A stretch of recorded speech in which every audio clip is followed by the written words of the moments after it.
여러분 안녕하십니까? 빠박쌤이에요. 이번에는 노벨 물리학상 해설 시리즈 네 번째 시간이고요. 1931년도부터 1940년도까지 노벨 물리학상에 대해서 알아보도록 하겠습니다. 자, 시작해 보겠습니다. 1931년도 노벨 물리학상은 시작하자마자 수상자가 없네요. 이제 좀 유럽이 좀 어지러운 시기라. 자, 그 다음에 꽁으로 넘어가고 1932년도 노벨 물리학상은 거물이네요. 아주. 베르너 하이젠베르크,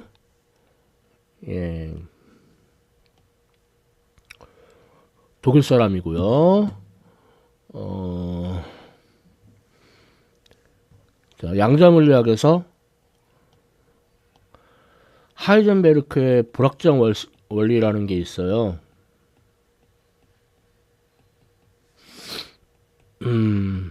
그러니까 입자의 이제 그 위치를 측정할 때 오차가 발생할 수 있죠. 입자가 어디 있느냐. 그 다음에 운동량은 이제 질량과 속도를 곱하는 걸 말하는데, 그것도 측정할 때 오차가 발생할 수 있죠. 그러니까 어디로 가느냐. 그런데 위치 오차하고 운동량 오차를 곱한 값은 2분의 h바 이상이다. h바는 플랑크 상수를 2파이로 나눈 값을 말합니다. 그래서 위치를 정확하게 측정하면은 운동량에서 오차가 커지고, 오차를 정확하게 측정하면은 위치에서 오차가 커져요. 그러니까 둘 다 정확하게 측정하는 게 불가능하다. 그거는 그 인간의 기술이 발전을 못해서 그런 게 아니에요. 그냥 그거는 자연의 섭리예요. 신기하죠? 이것과 마찬가지로 에너지의 오차하고 시간의 오차도 곱하면 2분의 h바 이상입니다. 그러니까 둘 다 정확하게 측정할 수 없다는 거죠. 이런 불확정성 원리, 이걸로 노벨상을 탔어요. 그 양자 물리학에서 아주 기본이 되는 내용입니다. 1932년 노벨 물리학상 얘기는 그만하고요. 1933년 노벨 물리학상은 또 거물들이 있는데, 에르빈 슈레딩거하고 폴 에이드리언 모리스 디렉. 슈레딩거는 오스트리아 사람이고요. 디렉은 영국 사람이래요.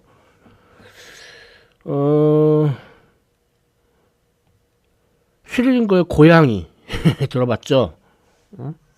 그 슈레딩거인데, 슈레딩거의 파동방정식이라고 그래서 역시 양자물리학에서 아주 중요한 내용입니다. 그래서 많은 계산을 할 수가 있고, 그 다음에 이제 디렉은 양자물리학하고 상대성 이론을 합쳐가지고 연구하는 과정에서 그 반입자의 존재를 예측을 했어요. 나중에 발견이 되었는데, 아무튼 그래서 그런 업적으로 노벨상을 탔고요. 슈레딩거의 파동방정식에 대해서 조금만 더 얘기를 해보면, 예를 들어 무한히 깊은 1차원 우물이 있어요. 이게 이제 3차원으로 가면은 상자 뭐 그렇게 일반화 시킬 수 있겠죠. 그때 슈레딩거 방정식이 이제 1차원 버전이고, 그리고 시간에 무관한 버전이에요. 시간에 의존하는 버전도 있는데, 아무튼 마이너스 2n분의 h바의 제곱 나누기 여기서 뭐 풋사이 혹은 사이라고 읽죠. 이걸 파동함수라고 합니다. 그거를 x에 대해서 두 번 미분한 거 더하기 u 곱하기 사이. u는 이제 포텐셜 에너지고 이거는 E 사이. E는 에너지. 이거 이런 슈로딩거의 파동 방정식이 있어요. 여기서 이제 사이가 파동 함수인데 이게 일반적으로 복소수고요. 그래서 요거에 그 복소수의 절대값에 제곱을 해주면은 이게 확률 분포예요. 그래서 확률을 알 수가 있어요. 그 슈로딩거의 파동 방정식을 풀면. 그래서 슈로딩거 파동 방정식 풀어보면은 루트 L분의 2 사인 L분의 n 파이 x. 그러니까 이건 저기 확률을 다 합하면 1이 되죠. 그걸 이제 규격화라고 하는데 아무튼 그래가지고 파동함수가 뭐 n이 1이면은 이렇고 2면은 이렇고 3이면은 이렇고 이렇게. 그래서 진폭이 클수록 확률이 커져요. 그럼 아마 일반인들은 그럴 거예요. 그 확률만 알 수가 있으니 뭐 제대로 알 수 있는 게 뭐가 있겠냐. 예. 희한하게도 있어요. 예. 에너지가 8ml 제곱분의 HA 제곱 N 제곱. 그러니까 L은 이제 이 상자의 크기예요. 예. 그래서 너무 어렵죠? 일반 입장에서는 이 뭔 소리 하는 건지 감을 잡을 수 없는. 하여튼 이런 업적으로 슈로딩거가 노벨상을 탄 거고, 예, 디렉도 그렇게 해서 1933년도 노벨 물리학상 하고 관련된 얘기를 해봤습니다. 자, 다음은 1934년도 노벨 물리학상은 수상자가 없어요. 예. 뚜껑으로 넘어갔네. 자, 그래서 바로 1935년도 노벨 물리학상으로 가면은, 예, 여기서는 제임스 체드윅 이 수상을 했고요. 그리고 여기서도 노벨 화학상 얘기를 또 안 할 수가 없네요. 예, 프레데릭 졸리오하고 이렌 졸리오 큐리.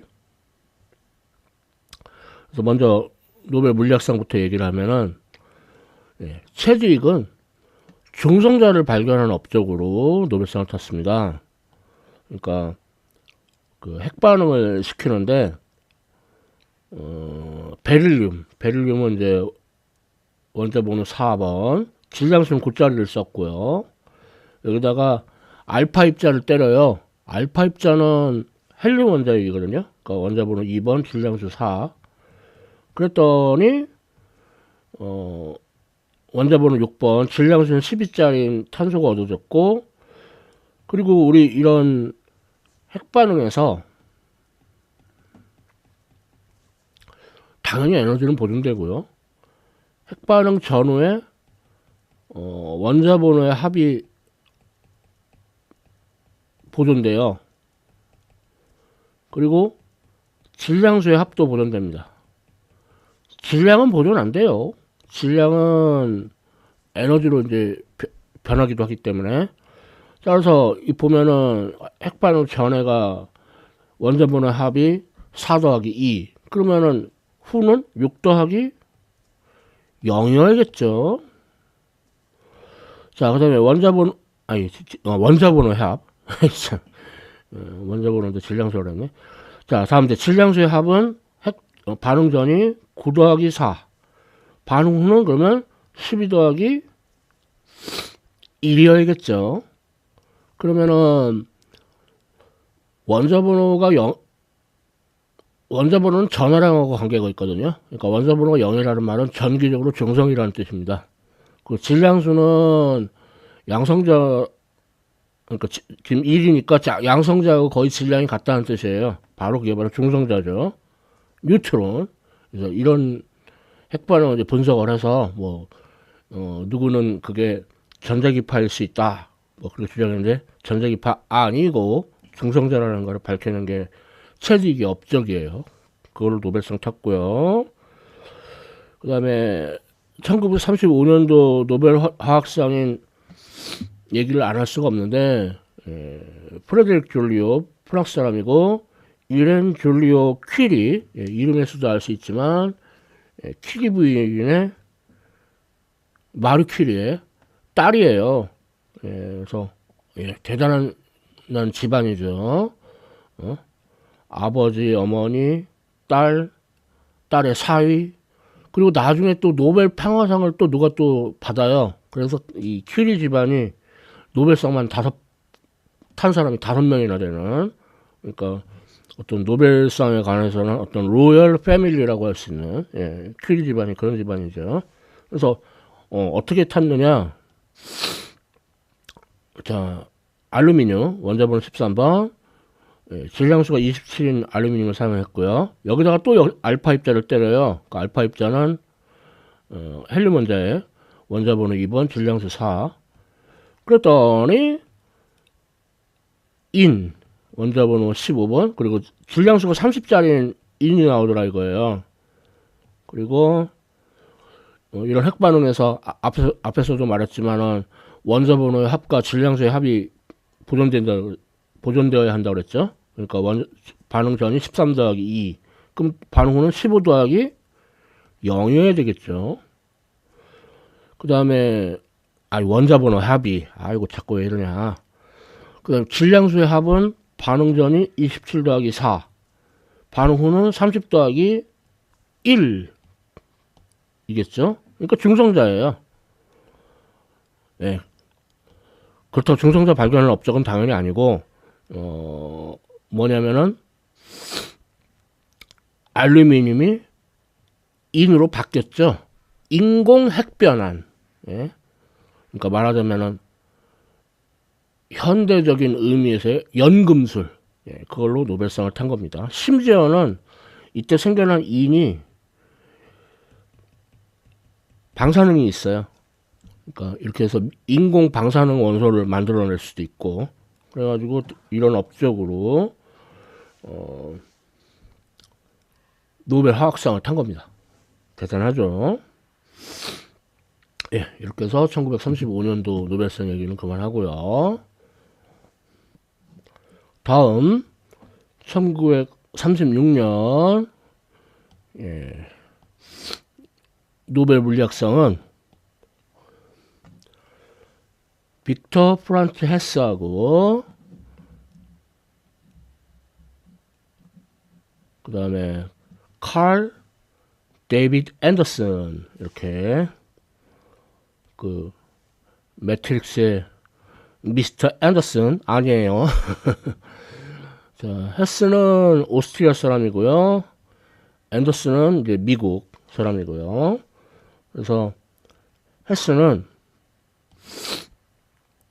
우주선, 그러니까 우주에서 날아오는 뭐 전자기파라든가 소립자를 말하는데, 요즘은 우주선이라고 안 그러죠. 우주 방사선이라고 그러지. 우주선 그러면은 우주 비행사가 타고 다니는 것도 우주선이잖아요. 헷갈리니까. 자, 그 다음에 앤더슨은 그런 우주선의 안개상자 사진을 이렇게 찍어가지고 뭐 이제 이걸 자꾸 영어로는 구름상자라고 그래서 클라우드 체인버, 구름상자라고 자꾸 번역을 하는데, 물리학에서는 안개상자라고 한다고 그랬죠. 그래서 여기 보니까 여기서 이제 앞서 노벨상을 탄 디렉이 예측한 반입자를 발견을 한 거예요. 그래서 그런 업적으로 노벨상을 탔는데, 조금 더 깊게 얘기를 하자면은 자기장에 의해서 이제 힘을 받는데, 이게 로렌츠 힘의 일종이죠. 근데 이때 그 입자가 움직이는 속도하고 자기장하고 서로 평행하면은 그때는 등속 직선 운동을 해요. 직진을 합니다. 하지만 입자의 속도하고 자기장하고 수직하면은 이렇게 등속 원운동을 해요. 뺑글뺑글 돌아요. 그래서 예를 들어 그림처럼 배꼽 모양, X자 모양, 이거는 이제 그 화면으로 그 자기장이 들어가는 방향이라는 뜻입니다. 그럴 때 양전하는 이렇게 반시계 방향으로 회전해요. 음전하면 시계 방향으로 회전하고. 근데 앤더슨이 그 안개상자 사전을 보니까 질량은 전자랑 같은데 회전하는 방향이 전자하고 다른. 그러니까 전자는 음전화인데 음전화가 아닌 양전화를 가진 전자를 발견한 거죠. 양전화를 가진 전자. 그래서 그걸 양전자. 영어로는 파지트론. 예, 그래서 기레기 예측한 반입자를 발견한 거죠. 그래서 그 업적으로 노벨상을 탄 거예요. 만일에 입자의 속도하고 자기장하고 평행하지도 않고 수직하지도 않고 그러면 일부는 등속 직선 운동하고 일부는 그 등속 원 운동하는 나선형 운동을 하게 돼요. 그래서 이런 것과 관련된 내용으로 1936년 노벨 물리학상을 탄 거예요.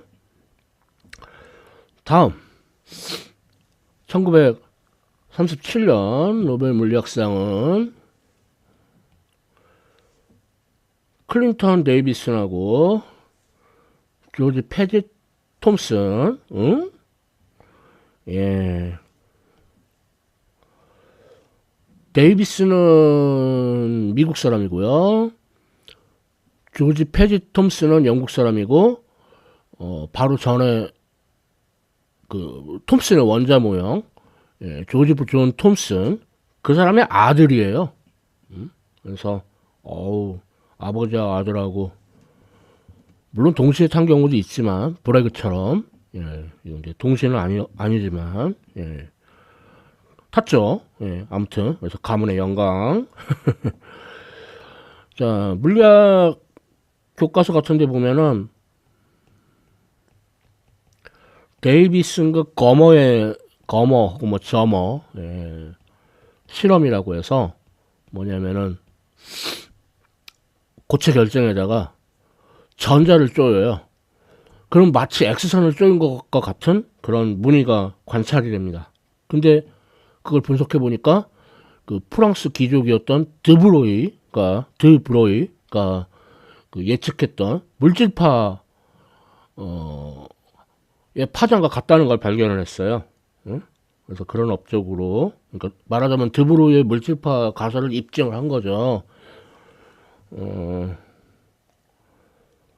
그 조지 패지 톰슨은, 그러니까 아들 톰슨은 결국 이 사람도 데이비슨과 거머의 실험과 같은 실험을 한 거예요. 이제 둘이 이제 따로따로 독립적으로 그래가지고 노벨상을 탄 건데, 그러면 억울하게도 거머는 노벨상을 못 탔어요. 아, 억울해라. 그러니까 이런 식으로 물리학에서는 그 이론과 실험이 서로 이렇게 이끌어주는, 그러니까 이론이 먼저고 이제 나중에 실험으로 이렇게 입증이 될 수도 있고, 뭐 반대로 실험을 먼저 하고 그거를 설명하기 위해서 이론이 뒤따르기도 하고, 이론과 실험이 둘이 서로 돕는 그런 경우가 많죠. 자, 1937년 노벨상 얘기는 이만하고요. 다음은 1938년 노벨 물리학상은 엔리코 페르미, 이러면서 알 수 있을지 모르겠는데 이탈리아 사람입니다. 뭐 페르미 일반인들도 많이 들어본 이름일 거예요. 그죠? 그 최근에 개봉한 영화 뭐 오펜하이머 그 원자폭탄 얘기하고 관련이 있죠. 페르미도 그런 데 관련이 있었고, 뭐 하여튼 한마디로 말할 수 없고 뭐 많은 연구 성과가 있는 학자인데요. 특히 저속 중성자, 그러면 이게 더 핵 반응이 잘 일어나요. 그러니까 중성자가 너무 빠르면 휙 지나가 버려가지고 뭐 별로 핵에 별로 영향을 못 미치는데 저 중성자를 느리게 하면은 하여튼 그래서 그런 거 이용해서 나중에 이제 원자력 발전소하고도 이제 페르미하고 관련이 있다고 볼 수도 있죠. 그 다음에 오래간만에 원소 주기율표를 보면은 원자번호 100번 페르뮴, 페르미의 이름을 딴 거예요. 참 대단한 사람이라고 할 수 있죠. 자, 다음은 1939년 노벨 물리학상은 어니스트 로런스. 자, 이 사람은 미국 사람이고요. 사이클로트론이라는 그 입자 가속기를 개발한 사람이에요. 그래서 사이클로트론의 구조를 보면은 이렇게 자석 두 개가 있는데 이 자석 두 개를 D라고 불러요. 왜냐면 알파벳 D처럼 생겼으니까. 그죠? 그래서 여기서 처음에는 이제 입자가 비실비실 겁나 느려요. 그러다 보니까 작은 원으로 돌다가 이 D 틈새를 통과하면서 그러니까 D 틈새 사이에 고전압이 걸려 있거든요. 그래서 거기서 에너지를 얻어가지고 조금 빨라지니까 더 큰 반지름, 또 틈새에 에너지 얻고 더 큰 반지름, 또 틈새에서 얻고 더 큰 반지름. 그래서 이렇게 반복해가지고 나중에 발사 이렇게 나가는. 그래서 사이클론이 얻는 에너지는 바로 이 반지름이 클수록 커져요. 하지만 에너지가 아주 클 수는 없어요. 그러니까 입자의 속도가 너무 빨라지면은 상대성 이론이 적용이 되면서 사이클로트론의 작동이 어려워져요. 그래서 그런 경우에는 그러니까 에너지가 더 커지고 입자가 빛의 속도에 가깝게 빠르게 움직이는 경우에는 이제 싱크로트론이라는 다른 그 입자 가속기가 사용이 됩니다. 아무튼 이 사이클로트론은 이제 로렌스가 만들어 가지고, 그래서 주기율표 보면은 원자번호 103번 로렌슘, 이 사람 이름을 딴 거예요. 그래서 한편으로 또 로렌스도 원자폭탄의 발명에 좀 기여를 한 면이 있죠. 자, 이렇게 해서 1939년 노벨 물리학상은 이제 그만 얘기하고요. 자, 다음 1940년 노벨 물리학상은 물리학상뿐만이 아니죠. 모든 상이 수상자가 전혀 없죠. 이게 왜 그러냐면은 1939년부터 1945년까지 2차 세계대전이 일어나는 바람에 뭐 전혀 정상적인 기능을 할 수가 없었던 거죠. 그렇죠? 그러니까 전쟁이라는 게 정상적인 사회의 정상적인 기능을 완전히 망가뜨려 버리죠. 근데 의외로 전쟁 기간 동안 과학이 크게 발전하는 그런 아이러니도 있기는 하죠. 그렇죠? 참 모순 덩어리예요. 자, 이렇게 해가지고 노벨 물리학상 해설 시리즈 네 번째 시간 1931년부터 1940년까지 노벨 물리학상에 대해서 우리 조금씩 알아봤습니다. 예, 지금까지 시청해 주셔서 감사합니다.